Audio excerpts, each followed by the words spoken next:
আমরা 10 জন মিলে প্রাথমিক পর্যায়ে নাস্তিকটার বাড়ি যেতে চাই, এর সাথে বন্ধুত্ব বানাতে চায়, একে ছলে বলে কৌশলে হঠাৎ একদিন মেরে দিতে চায়। তখন নবীজি ডাক দিয়ে বললেন, ঠিক আছে তাই করো। এইবার মুহাম্মদ বিন মাসলামা বলেন, ইয়া রাসূলুল্লাহ, কিন্তু সত্য আছে একটা, কোন ইসলামের শত্রুর সাথে যদি মুসলমানের বন্ধুত্ব বানাতে হয়, তাহলে ইসলামের বিরুদ্ধে, নবীর বিরুদ্ধে কিছু বলা লাগে, না বললে বন্ধুত্ব গাঢ় হয় না, বন্ধুত্ব ভালো হয় না। হুজুর, আমরা কাব বিন আশরাফের বাড়ি যায়া আপনার বিরুদ্ধে কিছু বলবো, পারমিশন দেন। আপনার বিরুদ্ধে কিছু বলবো, অনুমতি চাই। নবী বললেন, যাও। অনুমতি দেওয়া হলো, অনুমতি দিয়ে দিলেন। মুহাম্মদ বিন মাসলামা তার 10 জন গ্রুপ নিয়ে দিনের বেলায় কাব বিন আশরাফের বাড়ি হাজির। কাব বিন আশরাফকে ডাক দিলেন, বন্ধু এদিকে আসো। কাব বিন আশরাফ নিচে নামলো। কাব বিন আশরাফকে ডেকে বললেন, ও কাব বিন আশরাফ, আমরা খুব বিপদে আছি। কাব বিন আশরাফ বলে, কেন, তোমাদের কিসের বিপদ? মুহাম্মদ বিন মাসলামা বলে, শোনো, আমাদের বিপদটা আর্থিক অবনতির বিপদ। আব্দুল্লাহর বেটা মুহাম্মাদের কারণে আমাদের ব্যবসা বাণিজ্য লস। আব্দুল্লাহর বেটা মুহাম্মাদের কারণে আমাদের সাথে কেউ ব্যবসা করতে চায় না। আব্দুল্লাহর বেটা মুহাম্মাদের কারণে আমাদের আর্থিক অবনতি।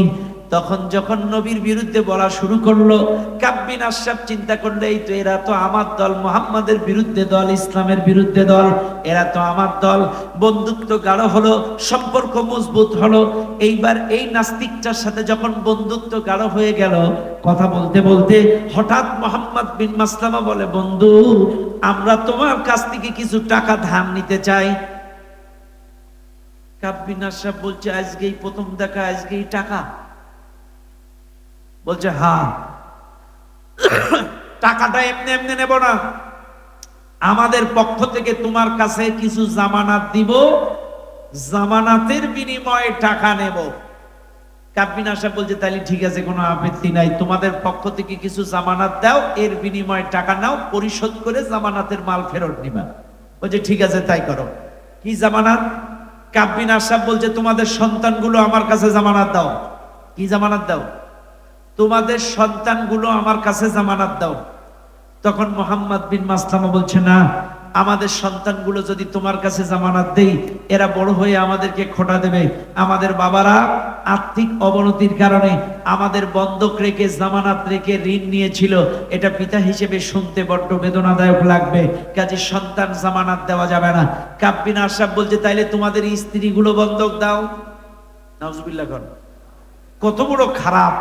এই কাফের বলছে, তোমাদের বউগুলো আমার কাছে জামানত দাও।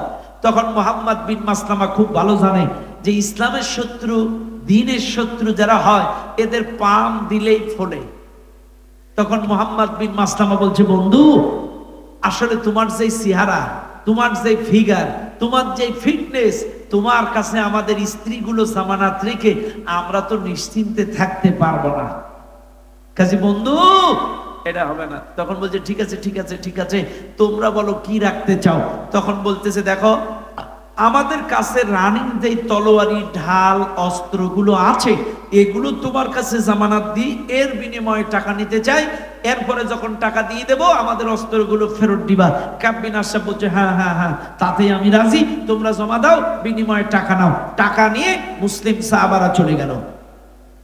আসলে কিন্তু আর্থিক অবনতির কারণে টাকাটা নেয়নি। টাকাটা নেওয়ার কারণ, কারোর কাছ থেকে যদি টাকা নেওয়া হয়, এই টাকা পরিশোধ করতে কয়েকবার আসা যাওয়ার চান্স হয়, আর আইতে যাইতে যেদিনে নিরিবিলি পাবো, সেদিনই ওরে মাইরে দেব। আসলে আওয়া যাওয়ার চান্স মূলত আর্থিক অবনতির কারণে টাকাটা নেয় নাই।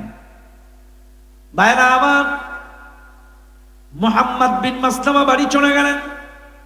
একদিন যায়, 2 দিন যায়, কয়েকদিন কেটে যায়।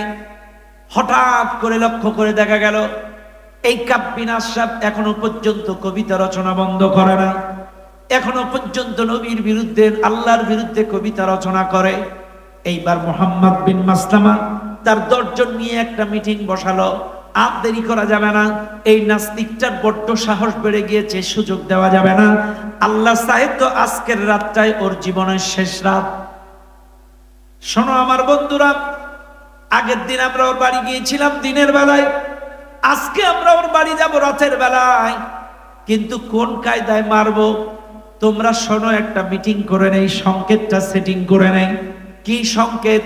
সংকেতটা হলো এই, আমরা প্রাথমিক পর্যায়ে ওর বাড়ি যাব, ওকে দুর্গ থেকে নিচে নামাবো, নামায়ে ওই দুর্গের ভিতরে আশেপাশে মারা যাবে না, নিরাপত্তা কর্মীরা আমাদেরকে গ্রেফতার করে ফেলবে। চাইলে কি করা যায়, ওই দুর্গ থেকে ওকে নিরিবিলি ফাঁকা মরুভূমিতে আনতে হবে, মরুভূমির মধ্যে তাকে মেরে দেব, তাছাড়া কিন্তু মারা যাবে না। কিন্তু শুনে নাও 10 জন বন্ধুরা আমার, আমরা যখন ওকে মরুভূমির মধ্যে আনবো, আমি মুহাম্মদ বিন মাসলামা তার পাশে পাশে থাকবো, তোমরা 9 জন একটু দূরে থাকবা, আমি ওর পাশে গল্প করব। গল্প করতে করতে করতে করতে করতে করতে হঠাৎ ওর ঘাড়ে হাত দেব, তোমরা কিন্তু 9 জন দূরে থাকবা। আমি ওর লম্বা লম্বা চুলগুলো 2 হাত দিয়ে শক্ত করে যখন ধরবো, তোমরা তখন মনে করবা এইবার তলোয়ারি বের করে এক কোপে ওর গর্দানটা নামায়া দেওয়া লাগবে। একটা সংকেত সেটিং করে রওনা দিল, মক্কা থেকে মদিনা থেকে রওনা দিল। এবার রাতের বেলায় কাব বিন আশরাফের দুর্গের সামনে যে ডাক দিল, আগের দিন নাম ধরে ডেকেছিল, আজকে ডাক দিল বন্ধু বলে। বন্ধু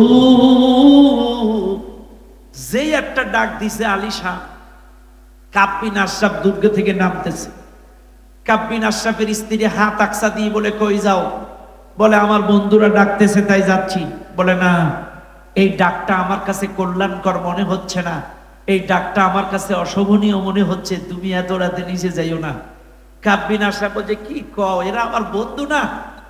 এই দলে আমার একটা সৎ ভাই আছে আবু নাইলা, টেনশন করার কোনো কারণ নেই, যাবো আর আবু। কাব বিন আশরাফ উপর থেকে নিচে নামলেন। মুহাম্মদ বিন মাসলামা কাব বিন আশরাফকে ডেকে বললেন, বন্ধু আজকের রাতটা কি সুন্দর রাত, চলো আমরা ওই মরুভূমির মধ্যে গল্প করে কাটায়া দেই। কাব বিন আশরাফ বলছে, তোমরা যখন বলতেছো চলো যাই, গল্প করে কাটানো যাবে। ইশারার সংকেত অনুযায়ী 9 জন দূরে, মুহাম্মদ বিন মাসলামা কাব বিন আশরাফের পাশে গল্প করছে। গল্প করতে করতে করতে করতে করতে করতে কবিদের মাথায় একটু লম্বা লম্বা চুল থাকে। আমাদের রবীন্দ্রনাথ ঠাকুর কাকু, নজরুল কাকু, যত কবি এরা কিন্তু ওই ধ্যানে জ্ঞানে থাকার কারণে চুল দাড়ি কাটার সময় পেত না আর কি। তো এই নাস্তিকটার মাথায় লম্বা লম্বা চুল। এখন এই মুহাম্মদ বিন মাসলামা গল্প করতে করতে করতে করতে করতে বলছে, বন্ধু তোমার মাথার থেকে এত সুন্দর সুঘ্রাণ আসতেছে, আমি কি তোমার সুঘ্রাণ একটু 2 হাতে নিতে পারি? আসলেই কাব বিন আশরাফ ওই দিন তরল লিকুইড সুগন্ধি মাথায় মেখেছিল। তখন কাব বিন আশরাফ বলছে, তুমি বন্ধু মানুষ, নাও। মাথা দিছে আগায়া। তখন মুহাম্মদ বিন মাসলামা চিন্তা করছে, এক চান্সে যদি আমি ওর চুল ধরি, এ শিক্ষিত মানুষ, কবি মানুষ, সাহিত্যিক মানুষ, এ সন্দেহ করতে পারে, এক চান্সে চুল ধরা যাবে না। প্রথমবারে হাত দিয়ে সরায় নেব, সেকেন্ড টাইমে আবার নেব, তখনই ওর চুলগুলো শক্ত করে ধরবো। প্রথমবারে হাতে একটু লিকুইড মেখে, কি সুন্দর ঘ্রাণ, একটু প্রশংসা করে দিল। কাফের নাস্তিকটা বাক বাকুম পায়রা। কাফের নাস্তিক আবার গল্প করছে। গল্প করতে করতে এইবার মুহাম্মদ বিন মাসলামা বলছে, বন্ধু তোমার ওই সুগন্ধি শেষ হয়ে গেছে, আমি কি আর একবার নিতে পারি? নাও। মাথা দিছে আগায়া। এইবার মুহাম্মদ বিন মাসলামা ওই লম্বা লম্বা চুলের মধ্যে 5টা 5টা 10টা আঙ্গুল ঢুকায়ে শক্ত করে চুলগুলো যখন ধরেছে, ওই দূরের 9 জনের কথা ছিল, যেই চুল ধরবে অস্ত্র বের করে গদ্দার নামাবে। ওরা যখন দূর থেকে দৌড়ানো শুরু করছে, কাব বিন আশরাফ টের পাইছে ওরা অস্ত্র বের করে দৌড়াচ্ছে। এই নাস্তিকটা চিল্লানো শুরু করছে, বাঁচাও বাঁচাও বাঁচাও। ওই দূরের নিরাপত্তা কর্মীদের ঘরে বাতি জ্বলে উঠেছে। তখন মুহাম্মদ বিন মাসলামা চিন্তা করছে, এই কায়দায় একে মারা যাবে না। আমার বন্ধুরা আসতে আসতে নিরাপত্তা কর্মীরা যদি চলে আসে, আমরা মারতেও পারবো না, পালাইতেও পারবো না। তখন মুহাম্মদ বিন মাসলামা এক হাত দিয়ে চুল ধরে আর এক হাত দিয়ে মাজার থেকে চাকু বের করে একদম তলপেট বরাবর আল্লাহু আকবার বলে গোজা মেরে মুড়া দিয়ে ছেড়ে দিয়েছে। নাস্তিকটা পৃথিবীর থেকে বিদায় নিয়েছে, মুসলমানেরা পালিয়ে চলে গেল মদিনায়। পরের দিন সকালে কাফের বেঈমানেরা দলবদ্ধভাবে এসে বিশ্বনবীর কাছে এসে বলছে, মুহাম্মদ গেল রাতে কুতিলা গিলা কুতিলা গিলা কুতিলা গিলা, কে বা কারা আমাদের নেতাকে গত রাতে গুপ্ত হত্যা করেছে। কুতিলা গিলা মানে গুপ্ত হত্যা, কে বা কারা আমাদের নেতাকে গুপ্ত হত্যা করেছে। মুহাম্মদ তোমার কাছে জানতে চাই, আমাদের কাম্পিন আশরাফকে কারা মেরেছে, কে মেরেছে, তুমি জবাব দাও। বিশ্বনবী বলছে, শোনো, আমরা বদরে বিজয় লাভ করেছিলাম, আমাদের বিজয়টা তোমাদের অনেকে মেনেছে অনেকে মানে নাই। 70 জনকে আমরা গ্রেফতার করেছিলাম, পর্যায়ক্রমে আমরা ছেড়ে দিয়েছিলাম, কিন্তু শোনো, তোমাদের এই নাস্তিক কাব বিন আশরাফ আমাদের বিজয়টা মানতে পারে নাই। আর এই বিজয় যাতে মানতে পারে নাই, এই জন্য ও আমাদেরকে অপমান করার জন্য, হেয় করার জন্য আল্লাহকে নিয়ে, আমাকে নিয়ে, মদিনার মুসলিম নারীদের নিয়ে ব্যঙ্গ করে করে কবিতা অপপ্রচার করছিল। এই জন্য আল্লাহর হুকুমে, আমার আদেশে পরিকল্পিতভাবে তাকে হত্যা করা হয়েছে। শুনে নাও মক্কার কাফেররা, আগামীতে তোমাদের সাথে কোনো চুক্তি থাকবে না। আগামীতে আমার বিরুদ্ধে, আল্লাহর বিরুদ্ধে কেউ যদি ব্যঙ্গ করে, তাদের সাথে কোনো চুক্তি থাকবে না, তাদের শাস্তি হবে মৃত্যুদণ্ড। হুঙ্কার যখন দিয়েছে, মক্কার কাফেরেরা থরথর করে কাঁপতে কাঁপতে চলে গিয়েছে। ও মুসলমানেরা, আজকে যদি কোরআনী শাসন এই দেশে থাকতো, তাইলে নাস্তিকদের পরিণতি মৃত্যুদণ্ড হতো। কিন্তু যেহেতু কোরআনী শাসন এই দেশেও নাই, বিদেশেও নাই, আমরা এই মিডিয়ার মাধ্যমে গোটা পৃথিবীর মাথা যারা, মোড়ল যারা, জাতিসংঘের কাছে একটা প্রস্তাব রাখতে চায়। প্রস্তাবটা আপনারাও ফেসবুকের মাধ্যমে দিয়ে দেবেন। প্রস্তাবটা কি? আমরা মুসলমানেরা কোন হিন্দু ধর্ম ঠাকুরদের নিয়ে কটাক্ষ করি না, কোন খ্রিস্টান ধর্ম যাজকদের নিয়ে কটাক্ষ করি না, কোন ইহুদি ধর্ম গুরুদের নিয়ে কটাক্ষ করি না। চাইলে কেন মাঝে মাঝে আমাদের বিশ্বনবী, আমাদের নেতা, আমাদের নবীকে কটাক্ষ করা হবে? এই কয়দিন আগে ভারতের রামগীতি মহারাজ, নীতিশ রানা সহ তারা আমার নবীকে ব্যঙ্গ করলো। তার আগের বছর ফ্রান্সের নেতারা কটাক্ষ করলো। কাজে আমরা বলি, জাতিসংঘের কাছে প্রস্তাব, জাতিসংঘে একটা আইন করা হোক, যদি আমাদের বিশ্বনবীকে নিয়ে ভবিষ্যতে